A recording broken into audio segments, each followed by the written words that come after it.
किसान भाइयों नमस्कार। मैं ज़िला हमीरपुर के गांव जख्योल डोलेंट ब्लॉक भोरन से बात कर रहा हूं। और ये यहाँ जो खेत देख रहे हैं ये HD 3386 का खेत है, जो मुझे इसका बीज डॉक्टर दिलीप गोसाई करनाल के एक्स साइंटिस्ट जो हैं उन्होंने दिया था।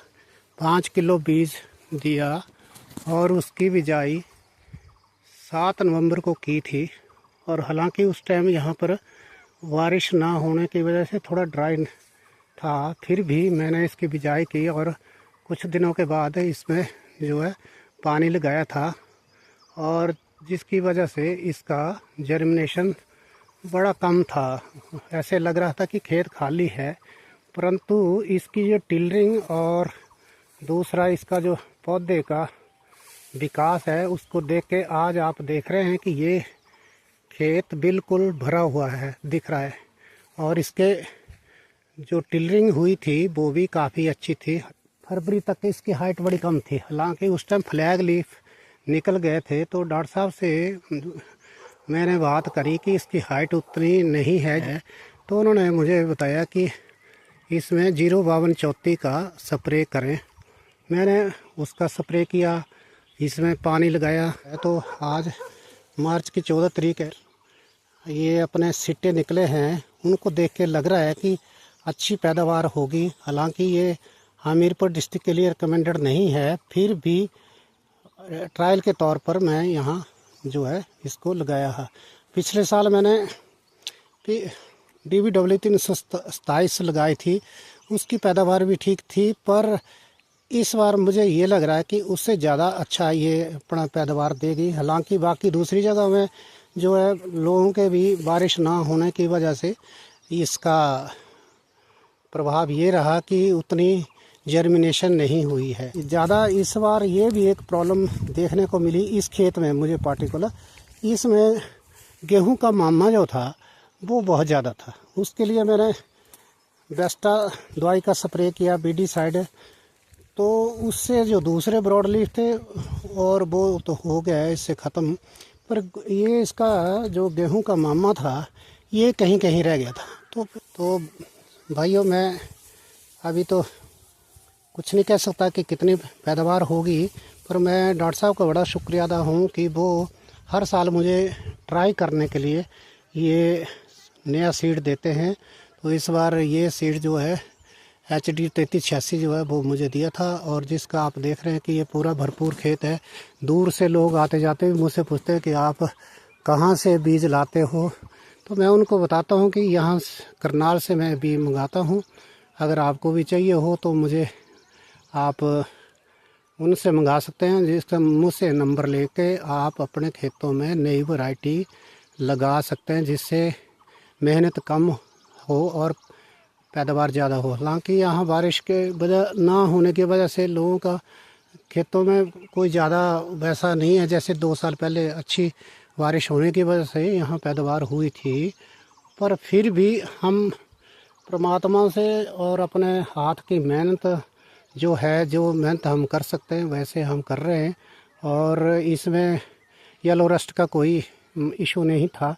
फिर भी 1-2 स्पॉट पर मैंने कहीं पीले पत्ते देखे थे, जहाँ जहाँ स्पॉट थे वहाँ पर हालांकि वो येलो रस्ट नहीं था, किसी और कारण से पीले। फिर भी यहाँ पर मैंने प्रोपिकोनोजोल का वहाँ जो स्पॉट थे वहाँ स्प्रे किया। अब यहाँ देख रहे हैं, यहाँ जो थोड़ा ज़मीन थोड़ी ऊंची है, और यहाँ पर जो है यह प्लांट्स की हाइट जो थोड़ी उससे ज़्यादा है। यहाँ जो है थोड़ा जो डाउन एरिया था, जहाँ बाद में जर्मिनेशन हुई थी, वहाँ के यानी कि थोड़ी हाइट कम है। पर जहाँ पहले जर्मिनेशन हुई थी ठीक, अब उसमें देख रहे हैं कि पूरा भरपूर खेत है। और शायद ऐसा ही इस इलाके में गांव जख्योल में और किसी का खेत होगा।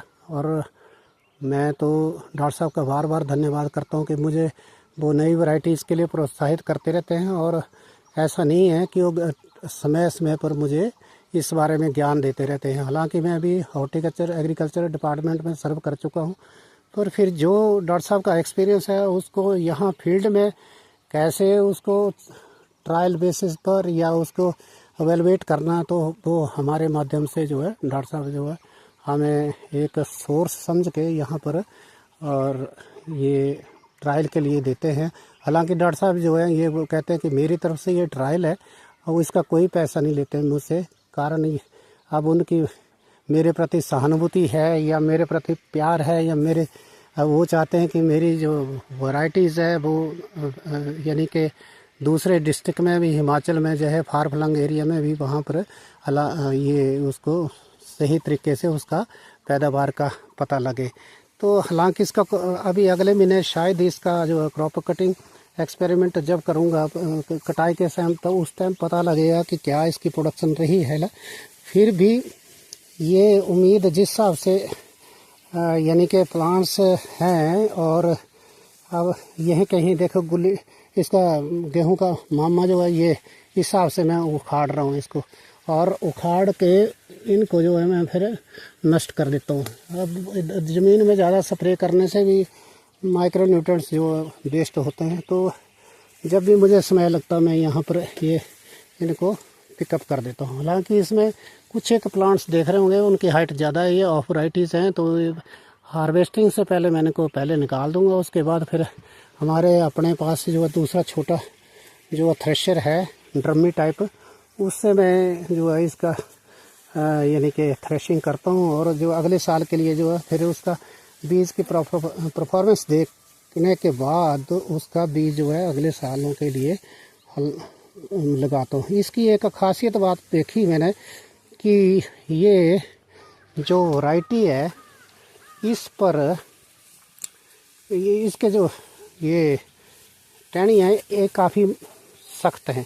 हालांकि हवा का इसको ऊपर कोई ये नहीं है, फिर भी जैसे कभी बीच में मैं चलता हूँ तो ऐसा नहीं है कि ये मतलब गिर जाए या टूट जाए, ऐसा कुछ नहीं है। तो मुझे ये बड़ी खुशी है कि हवा का इसके ऊपर कोई प्रकोप नहीं होगा। और दूसरा जो है यानी कि भूसा भी हाँ, हालांकि ये ज़रूर होगा कि इसका कटाई के टाइम इसको थोड़ा ज़्यादा समय सुखाने में लगेगा, क्योंकि इसका डंठल जो है काफ़ी मोटा है, और जिसकी वजह से ये अपने आप स्टैंड है। हालांकि पिछली बार मैंने 327 लगाई थी, तो हवा की वजह से इस खेत में ही वो बीच में यहाँ जो पेड़ देख रहे हैं तो उन्हीं का यहाँ काफ़ी गिर गई थी। तो इस बार अगर ये वैरायटी ठीक रही तो फिर मैं कंटिन्यू इसी को आगे करूँगा, और उम्मीद करता हूँ कि आपको ये जो मैं वीडियो बनाया था, ये डॉक्टर साहब ने मुझे कहा था कि एक हार्वेस्टिंग से पहले एक वीडियो बनाना। तो यहाँ एक बात है, इसका फ्लैग लीफ जो है जैसे 327 का चौड़ा होता है वैसा नहीं है, पर इस वैरायटी का अपना एक करैक्टर है। और इसके अब देखते हैं परफॉर्मेंस कैसी आती है, प्रोडक्शन कैसी आती है। जहाँ तक इसका अभी तक का खेत और प्लांट्स का हिसाब किताब देख के लगता है कि ये जो है अपने प्रोडक्शन का जो इसका डाटा है उसके अनुसार ये ठीक उतरेगी। धन्यवाद।